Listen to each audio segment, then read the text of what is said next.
ದೊಡ್ಡಣ್ಣವರು ಕರೆದ್ರು, ಬನ್ನಿ ನೋಡಪ್ಪ ಮಾಡಿದ್ದೀನಿ ಅಂತ ಹೇಳ್ಬಿಟ್ಟು ಖಂಡಿತ. ಇವತ್ತೆಲ್ಲ ತುಂಬ ಹಿಂದೆ ನನ್ನ ತಾಯಿಯವ್ರ ಕಾಲದಲ್ಲಿ ಅಥವಾ ಆವಾಗಿಂದ ಇದು ಆಗಬೇಕು, ಕಲಾವಿದರಿಗೆಲ್ಲ ಒಂದು ಜಾಗ ಇರಬೇಕು ಅಂತ ಎಲ್ಲ ಕಲಾವಿದರು ಸೇರಿ ಕಟ್ಟಿರುವಂಥ ಒಂದು ಶ್ರಮದ ಒಂದು ಪ್ರತಿಫಲ ಇದು. ಕಾಲಚಕ್ರದಲ್ಲಿ ಪರಿಸ್ಥಿತಿಗಳಲ್ಲಿ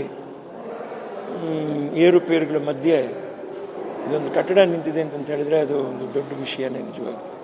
ಖಂಡಿತ ಆಗಬೇಕು, ಉಳಿಬೇಕು. ಕಲಾವಿದರಿಗೋಸ್ಕರ ಸಂಘ ಇರಬೇಕು, ಖಂಡಿತ ಎಲ್ಲ ಕಡೆ ಇದೆ, ಕರ್ನಾಟಕದಲ್ಲೂ ಇರಬೇಕು. ಅದಕ್ಕೆ ಹೋಮ ಇಟ್ಕೊಂಡಿದ್ದಾರೆ, ಅಭಿವೃದ್ಧಿ ಆಗಲಿ, ಒಳ್ಳೇದಾಗಲಿ ಅಂತ ಹೇಳ್ಬಿಟ್ಟು. ಒಳ್ಳೇದಾಗಬೇಕು.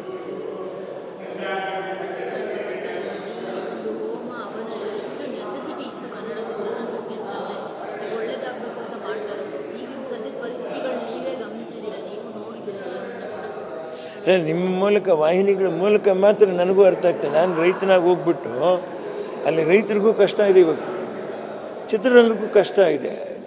ನಾವು ಏನೊಂದು ಎರಡು ಮಾತು ಜಾಸ್ತಿ ಮಾತಾಡಿದ್ರು ತಪ್ಪಾಗುತ್ತೆ, ಕಡಿಮೆ ಮಾತಾಡಿದ್ರು ಏನೂ ಹೇಳಲಿಲ್ಲ ಅಂತ ಹೇಳ್ತಾರೆ. ಪರಿಸ್ಥಿತಿ ಜನ ಥಿಯೇಟ್ರ್ ಥರ ತೇಳ್ತಾ ಇಲ್ಲ ಅನ್ನೋಂಥ ಒಂದು ಪರಿಸ್ಥಿತಿ.